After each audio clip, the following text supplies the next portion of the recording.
glory in Jesus' name. Amen. Amen. All right, so just give you a little bit of my background.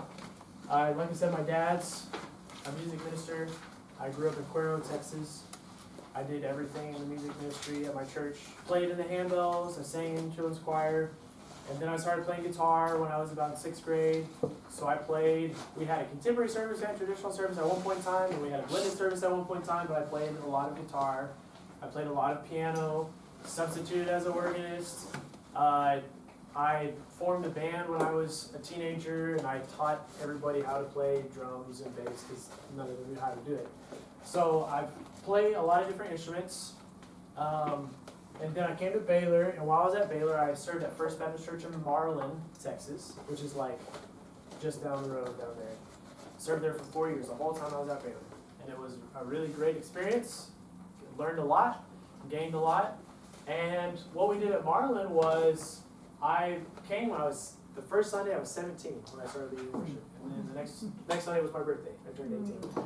And I started to incorporate some more modern music, and we had guitar and drums and piano organ in the small choir. And then I went to seminary at Southwestern Baptist Seminary in Fort Worth, and I did the MM there. John's a schoolmate of mine. So I have Baylor schoolmates here and Southwestern schoolmates here. It's cool. And I led worship at Grace Baptist Church. I led the traditional and contemporary services like you're doing. So I did both of them. And then now I'm serving at First Baptist Church in Farmersville. I've been there 4 years. We have a blended service. We have 2 services, but they're the same thing. And it's choir, organ, piano, rhythm section. Everybody's all together. I love it. Just give you kind of a sampling of what we're doing at First Baptist Farmersville. That's July 7th. We did those songs. There's Power of the Blood, kind of into I Sing the Mighty Power of God, into Do It Again, which is a contemporary worship song by Elevation Worship. So those 3 were all back to back. And then we did an original song that I wrote called Make You Known, Before the Throne of God Above. And we introduced the song Trinity Song, which is by Sandra McCracken. It's a contemporary worship song. It's very contemplative though. It's not full band. That's like a piano and acoustic guitar song. And then our invitation was Shine Jesus Shine. And then this past Sunday we did Come Praise and Glorify, which is like it's a modern hymn, very rock sounding, but it is a modern hymn by Sovereign Grace Worship. Trinity Song.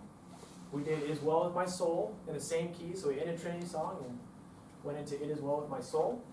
And then scripture reading, and then Living Hope, which is a song by Phil Wickham. Living Hope we're gonna sing that in our new song session at 4 o'clock. It'll be one of the selections there. If you haven't heard that, boy, that is an awesome, powerful modern hymn. It's a great song. And There's a Redeemer.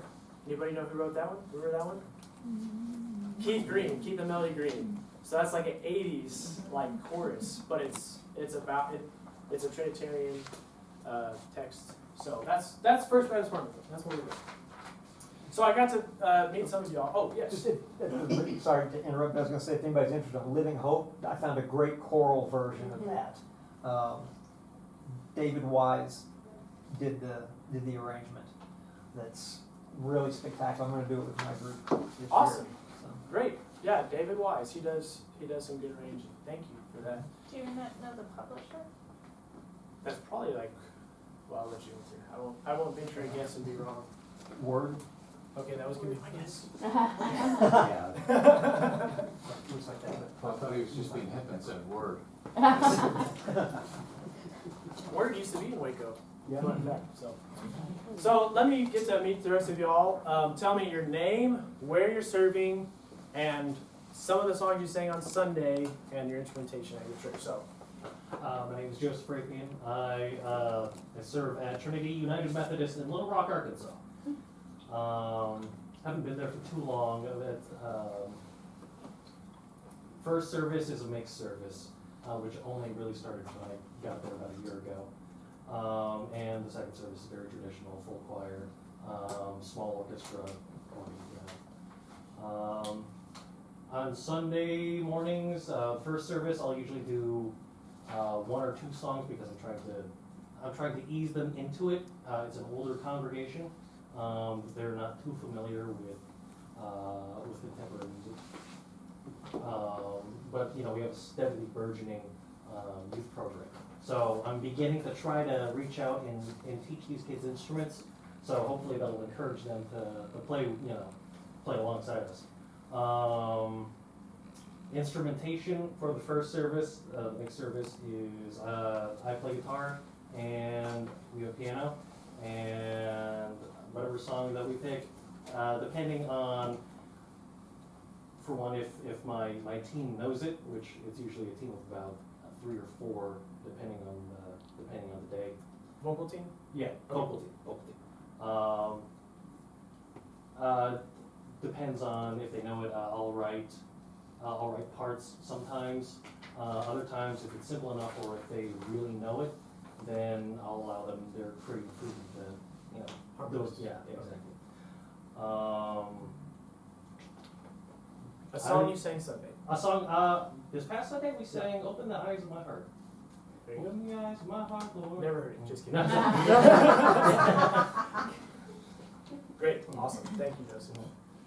Hi, I am Reverend Anna Humble. I am Associate Minister for Music and Art at United Christian Church of Austin.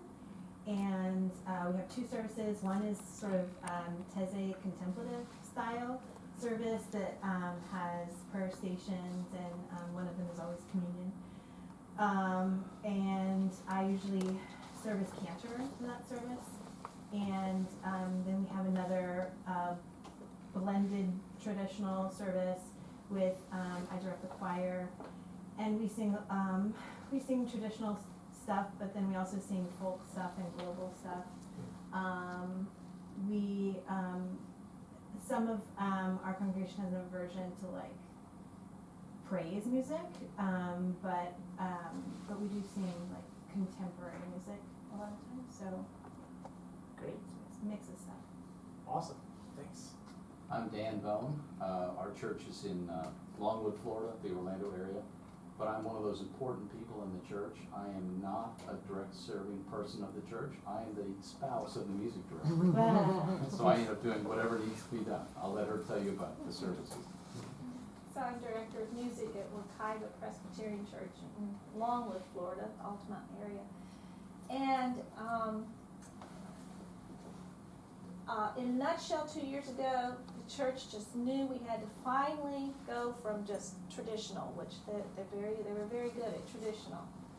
Oh, we're going to start a contemporary service, and it's just going to bring in hordes of people. And I'm like, no, it's not, okay. Yeah. And so they did. They hired someone, and anyway, there's a long story to that. But anyway, they just let him go. Oh, praise the Lord! The 1st of July, and anyway, so I'm going to be taking on everything, and in the fall is when I'm to move to make sure that I'm blending more, and so I'm not a guitarist, and that is what's tough for me, is to help a guitarist know how to capo, or getting songs in the best keys and Okay. those kinds of things. Yeah. And those are things I really need to kind of learn. Great.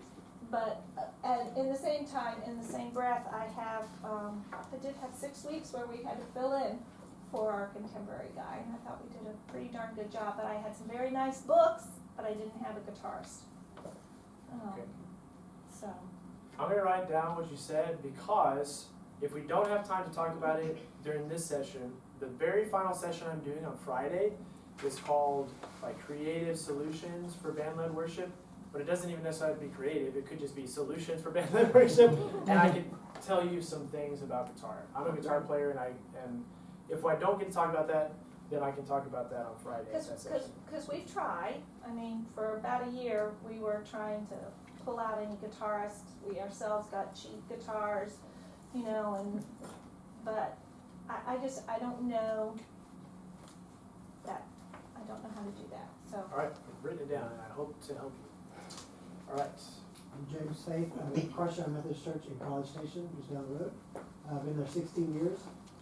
We have 4 distinct worship services. I lead the traditional service. We have a full contemporary service with a full band leader, multiple vocalists.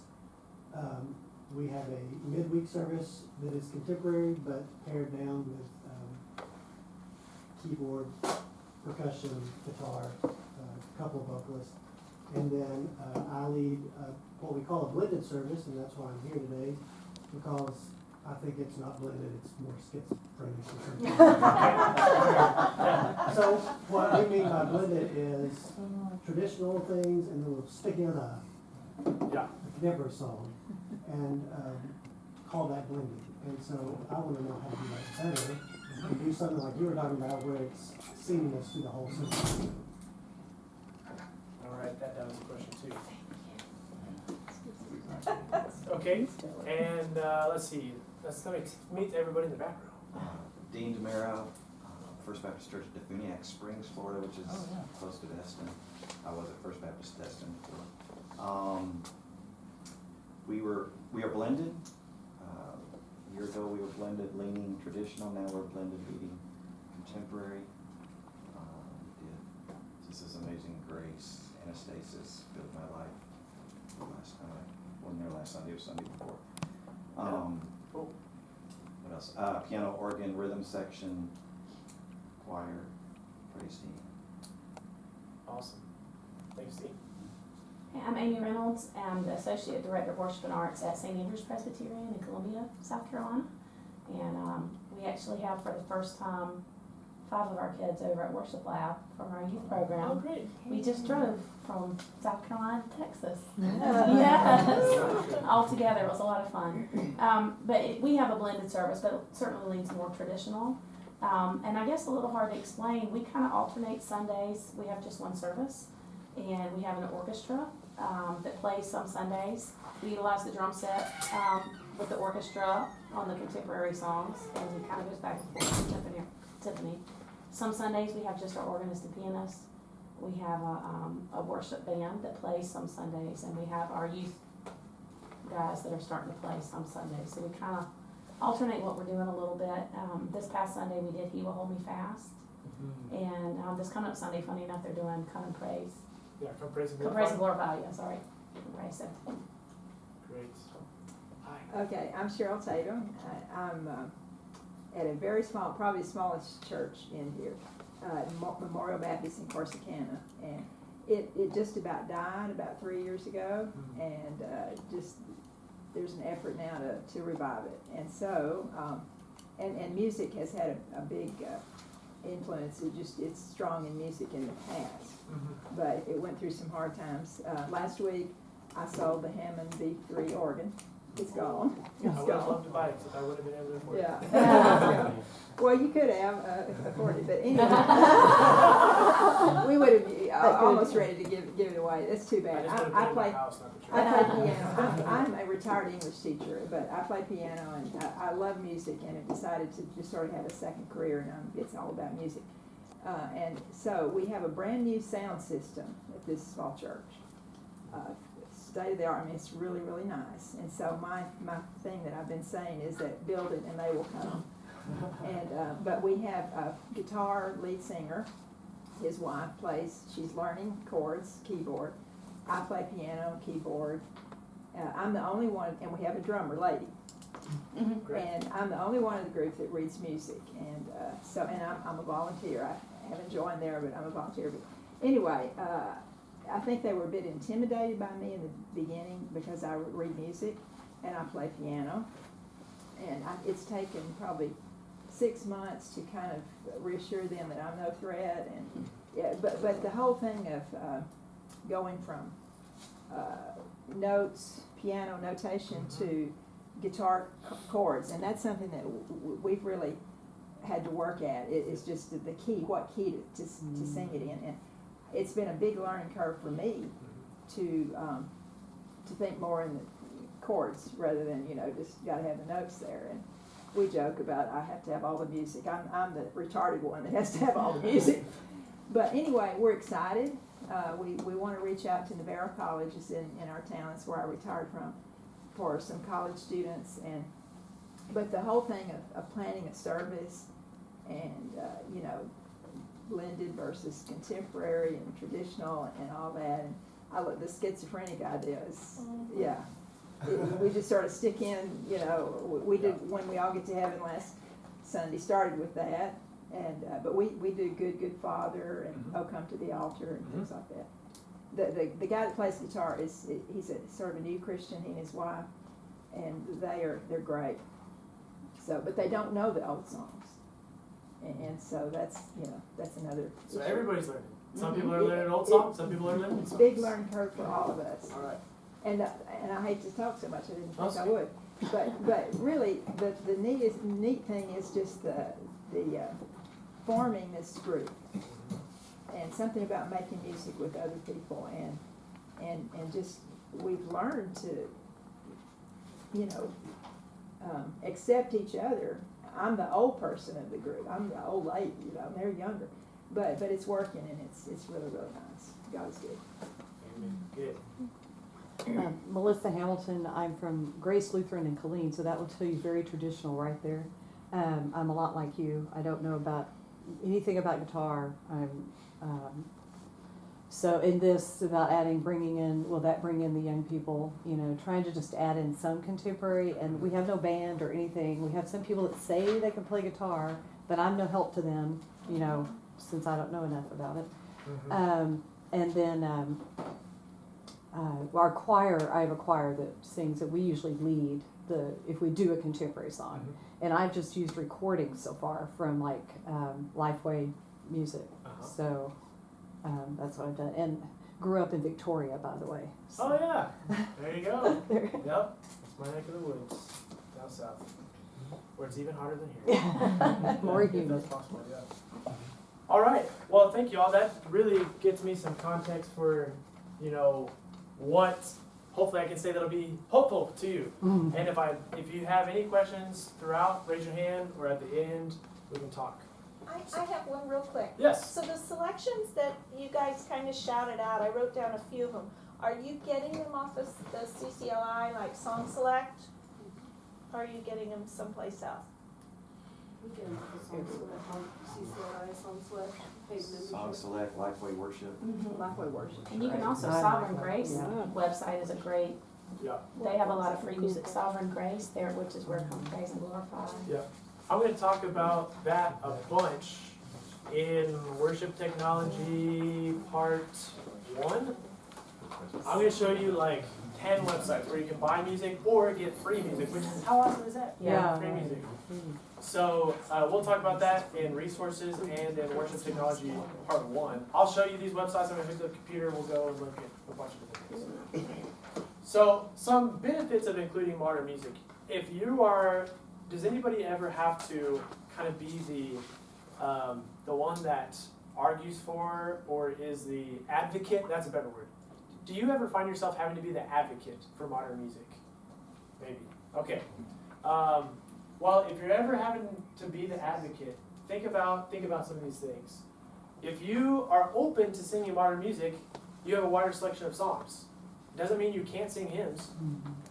You can just sing any song, right?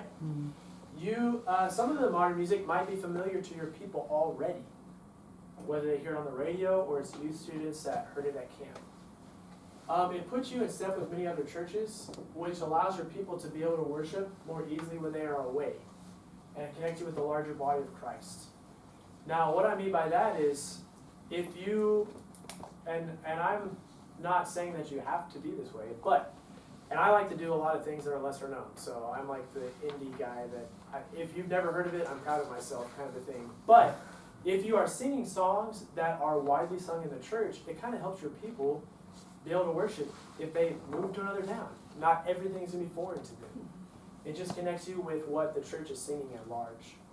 It can be a piece of the puzzle towards fostering intergenerational worship.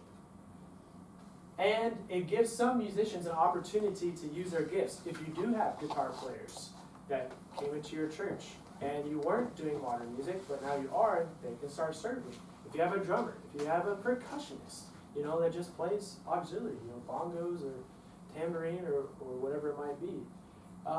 It gives talented vocalists that can harmonize. You know, they can freely harmonize sometimes, or sing whatever harmony is on the record. But it just gives people an opportunity to use their gifts, and it can allow for more freedom of expression if you're open to that.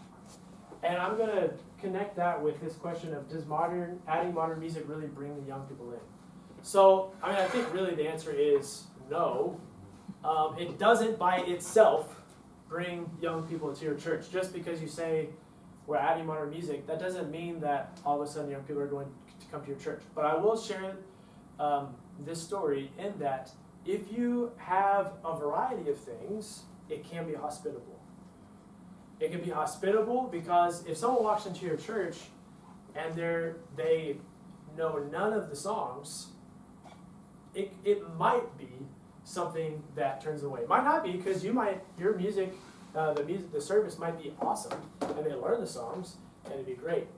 But it's a hospitable thing towards young people, and especially if you think about moving into your community, or like I said, students that listen to contemporary music on the radio, they know a song. Even if it's just one song a week, they know that song. But the story I was going to share, connecting to freedom of expression. So my church is pretty conservative Baptist church, and hymns and Southern gospel music is probably everybody's favorite heart language for the longest time. They had done some contemporary music and some modern hymns before I came, and wanted to do more of it. And so we do more of that. And I'll say that one thing that I think has been really great is that we've got a few families that have joined our church that came from Sovereign Grace Church, which Sovereign Grace churches, I love them, they're very expressive in their worship. So everyone, when they're worshiping, is hands lifted and very expressive. They sing awesome, and I love this family. They're fantastic. Well, yeah, I've just noticed that I don't know if they would have been comfortable when they moved to our town and joined our church, if they would have been comfortable, if it would have been a place where they could do that.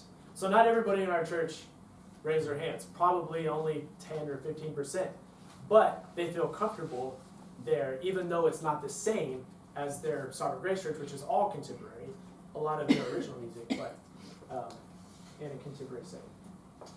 So that's just a little bit of thought of that. It's hospitable. I think that adding modern music can be a very hospitable thing.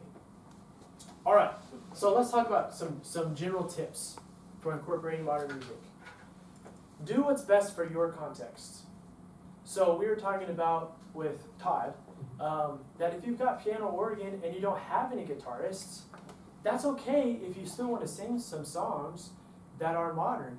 But you're going to want to pick songs that can work for the piano and organ. It's just think about your context. Think about your players. What will they play well on? And do what's best for your context. Recruit musicians. So if you don't have a guitar player yet, or you don't have an electric guitar player yet, try to find them. One thing I did the second week I was in Farmersville, we had a lunch, and I just invited everybody that I knew played something to come to the lunch. We talked about it. So my drummer, I've had the same drummer for 4 years. He's 61, and his background is rock and roll. He never played in church. He's a Christian, been a Christian most of his life, but he never played in church. And so he had to adapt, rock drumming to our blended service, but does great. And then I've got my bass guitar and a guitar player is a country guy, and I've invited some others. Like we have a steel guitar player now and again, and you just find who's out there, and recruit. So some of these things, these bullet points, all tie together, because I want to say that incorporating modern music is as much a pastoral / ministerial task as it is a musical task.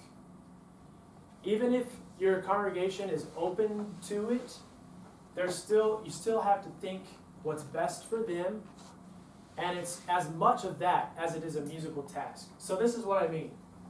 Build rapport with your congregation. Do things that will build bridges instead of putting a wall up. Well, I like this song, I don't care if you don't like it. Instead of doing that, do things that will build rapport with the congregation. So, for example, in Marlin, Marlin was a more difficult, I'll say, context a little bit than Farmersville, in that people were just a little less open to modern music.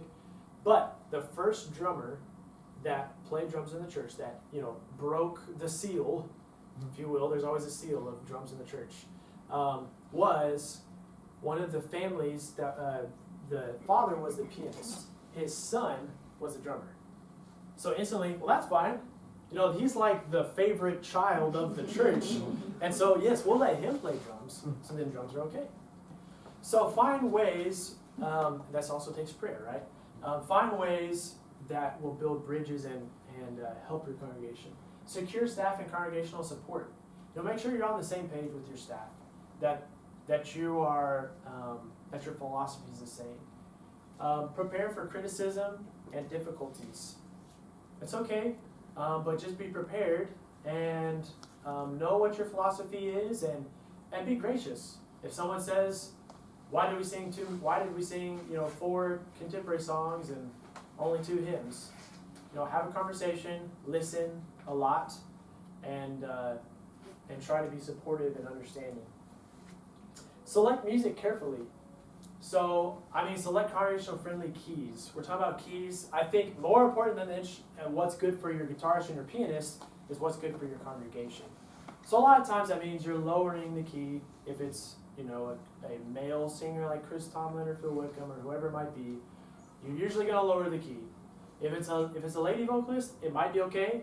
Or honestly, you might need to raise it a little bit because some of the ladies sing really, really low. And then just select carefully, theologically.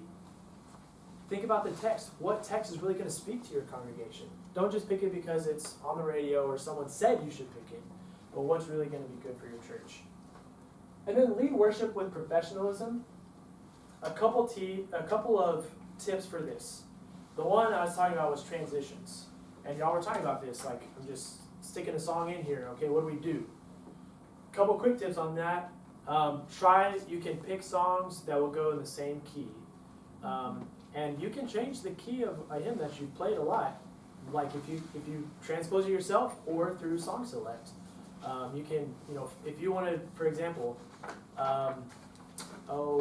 so we did Great Is Thy Faithfulness. I've done that. It's usually in E flat or D. I've done it in C. I've done it in E. I've done it in D flat. You just print out the music in that new key so that it can go into a contemporary song in the same key. Because then if you just end on tonic, okay, let's conduct the next song, and then start your next song that happens to be a contemporary song. Yes? I hope this question doesn't derail. If it's too much to try and answer now, please feel free to say, okay. Sorry, I can't fill this in now. When you have a congregation that is not really accustomed to singing contemporary, what do you find is the best way to introduce a new contemporary song to them? There's a lot of ways you can do it. Some of them have told me, I do better with notes. You just give me words on a page, I ain't going to sing. I don't know what to do. Is the congregation used to singing the music in front of them? Hymnals. So you can print the music for the congregation, either in your worship bulletin, just as an insert, that single song into your worship bulletin, or you can actually print like a supplemental song sheet. You just need to report that to CCLI. That's for worship and it's a print. But if you wanted to print a supplemental song sheet, we're actually about to do this. We're going to have a supplemental song sheet of the main songs that we sing so that folks that like music reading can follow along as we sing those contemporary songs. That's one thing. The second thing is introduce it without expecting a congregation to sing it first. So that's whether that's a choir special, a solo, or if it's an easy song to pick up on, you sing the first verse and chorus and then invite them to join in. Some other things about professionalism is you as a leader in your team, try to learn the songs as best as you can before you introduce it. And memorize if at all possible. Especially if you're not having to read from notes, like if you're on a chord chart, or if some of your team is on a chord chart, if they can memorize, and I'm saying this, my band doesn't memorize. I've got my youth band to memorize some. My band doesn't memorize yet. But at Grace, the church I served at before, they were really good at memorizing, and I had a guy, one of my friends there, that he never plays for music. Everything is memorized, and he's out of the music, and it helps him to lead so much better. Because A, there's no music stand, so take that barrier out. I'm more connected. I'm more confident. And then B, he can follow the rest of the band. He can see what the worship leader's doing, and if he sees, the singer's about to step back because they're not going to sing the next section yet, well, he knows to, hold out that chord until the singer comes back in, or whatever it might be. So memorize as much as possible, or at least don't be buried in your stand. We've switched from music stands to using an iPad with TVs. So then we're still reading the music, but the congregation doesn't realize it as much. And that's really helped a lot. With, TV's on the floor? Yeah. Pointed up? Mm-hmm. Okay. TV's on the floor pointed up to our kids. And then when I play keys, I use my iPad to play and swipe. The iPad is good. A lot of people are using that. And then confidence monitors. Do y'all have confidence monitors in the back? That'll help you. If you can put a confidence monitor in and you don't. I mean, in the back of your worship center to help you with the words. That definitely helps the singers. You can do it. You can do it on the floor or in the back of the worship center or the front row. I've seen it all kinds of ways. All right. When we go to this next one, talking about moving from traditional to blended, I want to point out that other handout I gave you is called, I think I called it Modern Songwriters Chart or something. Modern band sound. This is just me having fun and maybe being helpful in that there's so many songwriters out there, so many groups that write worship music. Like, how are you going to pick what you think is best for your church?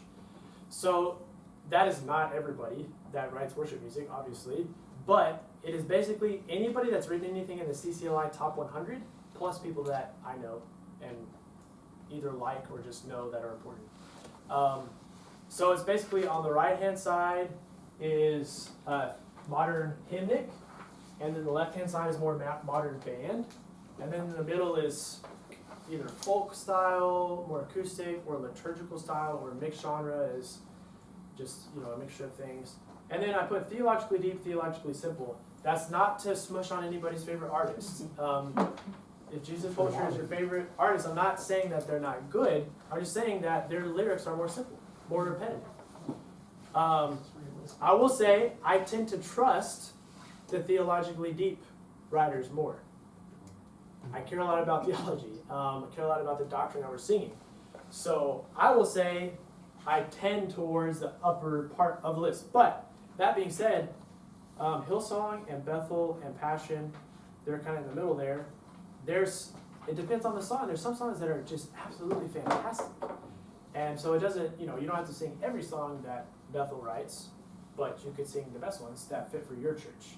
So I just made this so that you're like, well, if I want to sing some more modern hymns. Who else writes modern hymns? Well, there's a cluster of 5 there that you can go check out if you haven't heard their music.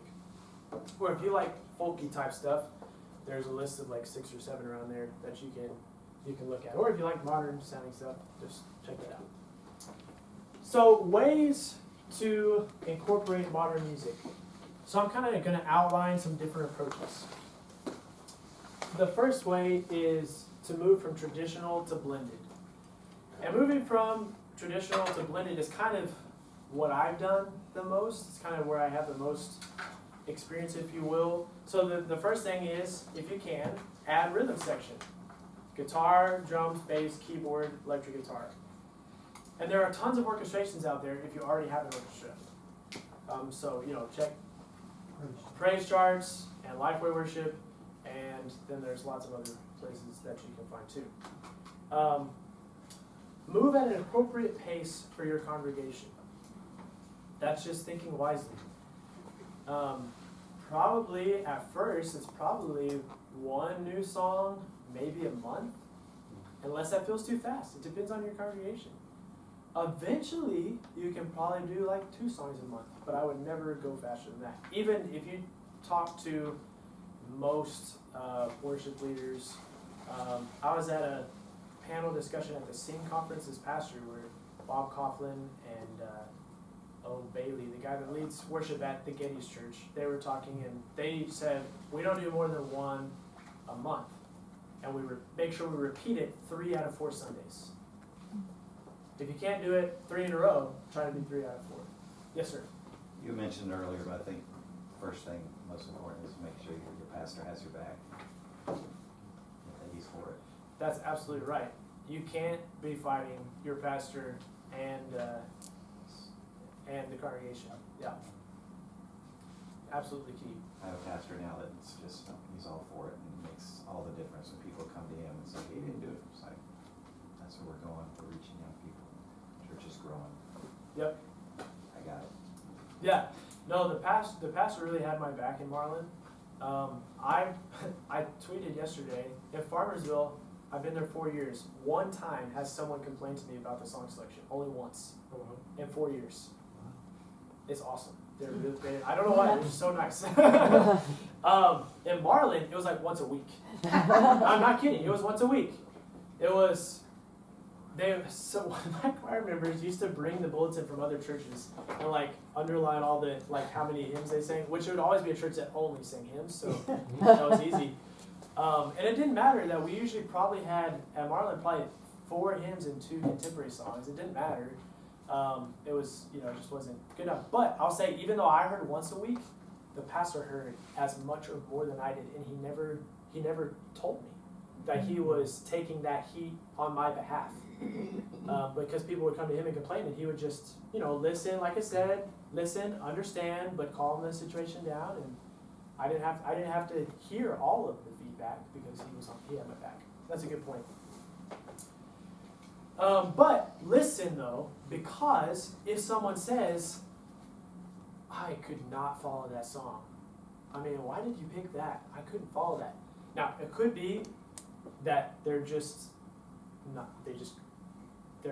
not very good at learning new music, or they're closed-minded.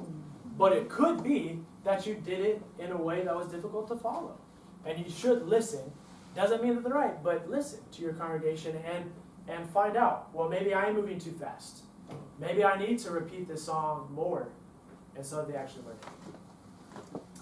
Another thing for moving from traditional to blended is utilizing medleys. So this is great, a great help, and let me give you some examples. What a beautiful name to there's just something about that name, or there's lots of name hymns. All hail the power of Jesus' name. Then slow it down into what a beautiful name. How great thou art. How great is our God. Which that's a classic, standard, old contemporary song now, but people still know it, and it's very good to bridge those two together. Great is thy faithfulness to do it again. So let me play how we did this a little while ago. This great is thy faithfulness, and to do it again.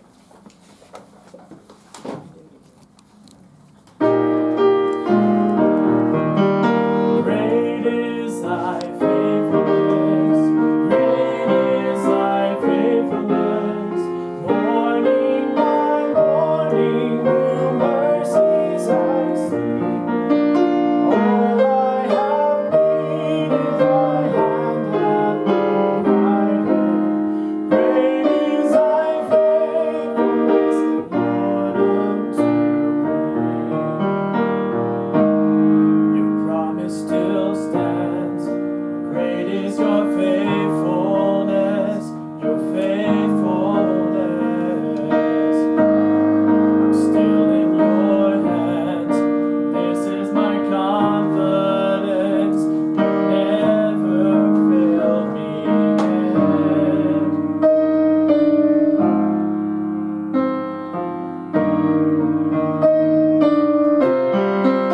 And then we went to the original key that we do it in an F. What's the first word of this song? Yeah, do it again.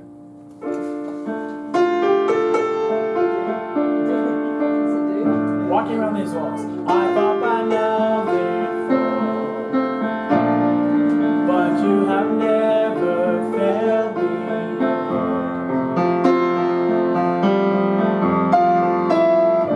Anyways, you get the idea. You don't have to do the key change, but I put that key change in there because we usually sing do it again in F. So we did Great is thy faithfulness in E flat, one chorus of do it again in E flat, then key change up to F to do the whole song of Do It Again. I think a big mistake I made when I first started trying to do contemporary was I wanted to do it like the radio. And people can't sing that. No. That's why those guys are professionals.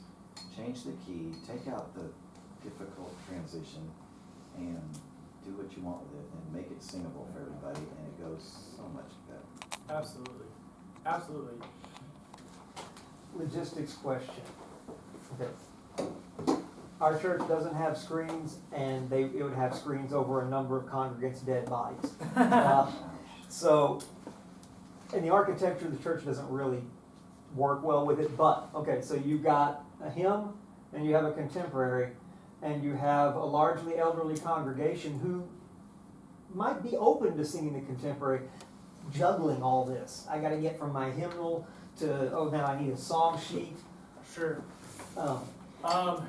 Do you have a printed bulletin at all? Yes. Does it have any readings on it? Or is it just announcements? Or does it have worship order on it? It's worship order. It does have like the call to worship. It will have whichever creed we are using for the affirmation of faith that week. There's not generally room to reprint a hymn or music. Okay. It's an 11 by 17 trifold. So you get so fairly really narrow skinny, very pages. skinny. Yes. Yeah. So anytime I've done something like that, it gets done as an insert that fits into Yeah. there, and it's smaller. I would just keep doing that in the insert. But you have to think, so for your context, that's going to change how you do medleys. Because you can't, because it's going to be hard for you to do like, Raise Thy Faithfulness, Do It Again, and then another hymn. You probably need to have like your prayer or a reading after that song so that people can put their music down. So I think you just probably can't have as many songs back to back where you have to go back and forth. Well, and this will sound well, may not sound strange. I don't think we really could anyway, because I've got a few that, you know, it's awful hard on some of us to stand through all the verses of the hymn. Sure. Yeah. So you need to have time to sit too. Absolutely. Yeah. Yeah. So I like that. Well, so we have a more, I guess, traditional congregation too, and so one of the ways we've gotten kind of through that and get through like both the traditional hymns and the more contemporary hymns is instead of we have like a prelude and our prelude now is a hymn sing, and we'll have 3 hymns, and I will sandwich a contemporary song between the 2 hymns, and they sit for that, and a lot of times people are milling around and coming in, and I have to sing at the pulpit to kind of bolster it up because people are milling around and sitting down. But the first and last one will be from the hymnal, and then I will print the contemporary one in the bulletin. But I love how it's more seamless when it's a medley, but there is a pause where I will announce the next one, and it's not as seamless as like they're all in the same key and they flow together without interruption. But that's kind of where they're at right And that's now. totally It fine. goes back to the do what's best for your Do what's best for context. your congregation. And I make inserts whenever we have medleys like this, where I just write it all out on one page or whatever, and just have that insert so they know that the hymn and the medley is all here together for them. And I invite them to sit or stand, whatever they're most comfortable, or kneel, or whatever they're most comfortable with. And so a lot of our older people will sit if they cannot, or those with disabilities or whatever will sit if they need to. Our bulletin says standing as able for certain things, but They feel weird if they don't stand, We put ours in our bulletin also, but we take the melody and put it in finale to make it so you can make it smaller to fit your As the bulletin. song Well, what I've also Yeah, found, songs what I've done on some is like on a Getty, we did O Church Arise. Yes. We did that one Sunday, and I was able to condense that onto a full page, fold it in half, now it fits. Yeah. I like the idea of the booklet though, and I'm thinking of even like if you do, 3 out of 4 Sundays, maybe doing the same medley for them, But that has to be all stuff that's in public domain though, right? No. You had per page. No, as There's long as CCLI song select. We have CCLI. you just have to print the license number with it. Oh, So Like they did in today's, you have a reporting period for CCLI. It's a 6-month period. Of course, I just do it all the time now because I don't know when I'm free or not. I just do it online. But if you're in a reporting period, you would need to report that you printed. And you just say 1 print per song. It doesn't matter how many copies you made. And I actually called about this because what I'm going to do is I'm going to print a songbook of everything that we're singing right now that's not in the hymnal. And they even said people can take it home for this so that they can learn to sing and worship. So I'm going to let families take one. Hopefully they'll bring it back. I'm going to tell them that they have to bring it back to use it on Sunday morning worship. I also hope that gets them singing at home some too. And so that's what I'm going to do. That may be our answer, something I could put in the pews with the hymnals that they It's can like a take out. supplementary And it's songbook. like, I think if we did our congregation, if we did 4 new songs in a year, it may sound like very few, but that would be a challenge. I mean, but it would be possible, I think. But if they got them there. For, And I bet that for they- years, we wouldn't do screens, and I was afraid. And we finally went to it, and I was shocked how much the old people loved it. Yeah. Because They they do. can see. We use They They can't can see see. those hymnals They anymore. don't have to hold them. And They're they heavy, can- they can't see them.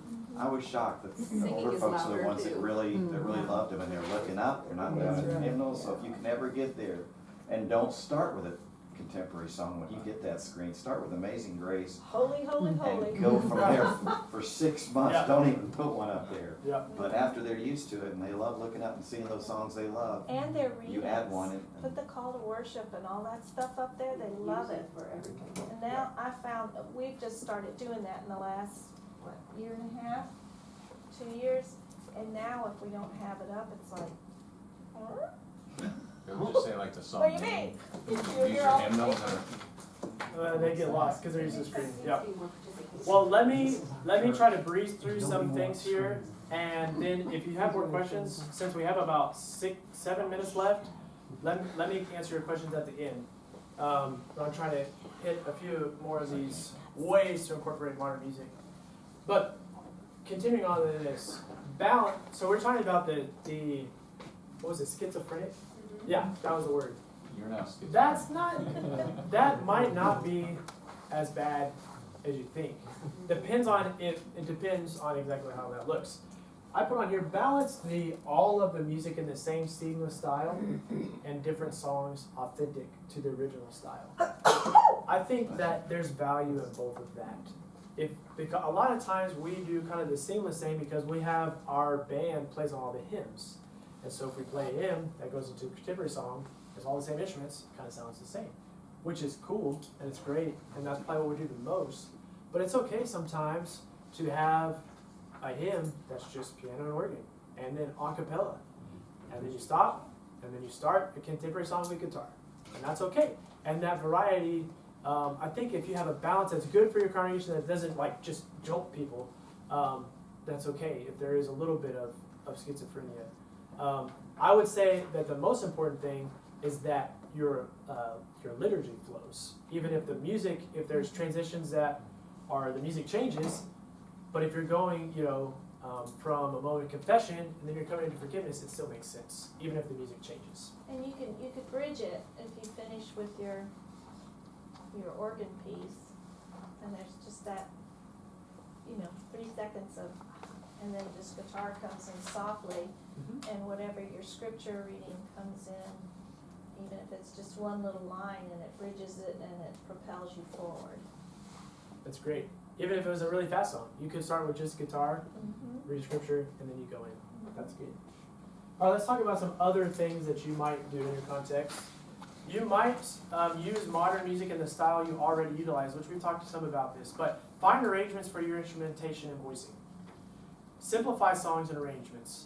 So make them piano-only songs. If it's a band song that you're like, I don't know if our guitar player can do this, don't make them. Just do it with the piano. And use melody only if if the harmony is going to be too hard for people to grasp in your choir or something like that, or you can't find a chart that you like, just do the melody. That's fine. Sing choir arrangements of modern songs. We talked about that. One of the cool things we did one time was the song "Even So Come" about 3 years ago. Our students sang that at camp, and so I asked them, "What was the song you sang?" They sang that like every night. So the choir, our adult choir, sang it, and our youth band played it. It was really cool. So that could be a good way to do some intergenerational worship. And then sing a cappella. there's a lot of modern songs that you can sing a cappella. So you don't have to, learn this guitar part or get a guitar player, just sing a cappella. Branch out into genres closely related to what you already do. The easiest of these is modern hymns. If you are used to singing hymns, you can introduce a modern hymn. People might not even know that it's a modern hymn and that it's new, but it can be a bridge. Liturgical folk, acoustic/folky artists. There's some recommended listening: Bifrost Arts, The Porter's Gate, The Brilliants, Rin Collective, Sandra McCracken, All Sons and Daughters. A lot of these artists have songs that are just piano and guitar, maybe violin in some of these, and it's really some really beautiful music. You can use only acoustic guitar if you don't have a drummer, but you have someone that can keep a beat. Djembe, cajon. And you can add mandolin, violin, other strings to liturgical folk style things. If your church already likes Southern gospel, there's kind of a Southern rock feel that you can do hymns in that Southern gospel kind of rock feel with your band. And then piano-driven songs. There's some artists that you can do songs just with piano, and they're piano-driven, and it's great. Ones I put on here is Lauren Nagel. She has a lot of songs that are really piano-driven. They're very contemporary, but they're piano-driven. And then she's got like this guy with electronic drums playing in the back. You don't need that. Just use the piano. Chris Tomlin, Andrew Peterson. If you are in the situation where you've got a contemporary service, let me just give these thoughts to you, because it's different if you've got a dedicated contemporary service that you're trying to really be contemporary. That's a different animal than if you're open to being blended. Because some of the ones of y'all that have you say it's a contemporary service and you want it to be contemporary, these are some things to think about. Select authentic contemporary music. So more recent. Recruit a great drummer or develop a great drummer. Keyboard player, you need electric guitar. Work on getting a lead male vocalist and lead female vocalist, so you have someone that can lead the male songs, someone that can lead the female songs, plus people who can harmonize. If you need to fill in instruments, this is something we're going to talk about in the technology sessions. Look for multi-tracks. If you're in a straight up contemporary service, look for multi-tracks, and I can tell you more about that later. And then develop a strong AV team. You probably need this no matter what, but especially the more contemporary you go. You really need good sound technicians, lyric presentation, video producers, stage setup, room ambiance, all of that. And then the final thing, just to think about in incorporating modern music, is move your choir towards a worship leading choir model. Worship choirs are on the rise. Choirs in church are probably on a little bit of a decline in some ways. But in some ways they're not. A lot of contemporary churches have retained their choir in a worship choir model, and some contemporary, straight up contemporary churches, the example I'll give you is Austin Stone Community Church. They write great music, it's incredibly rock driven, but every now and again they recruit a lot of people and they'll have a worship choir that leads worship on stage. Now that is not the same thing as traditional choir. Their parts are not that important. Like if they're singing harmonies and things are usually not as important as their presence. Worship choir is more about your presence singing and encouraging the congregation to sing. So it's people that are engaged, they usually memorize music. So they're more singing melodies? They are, yeah.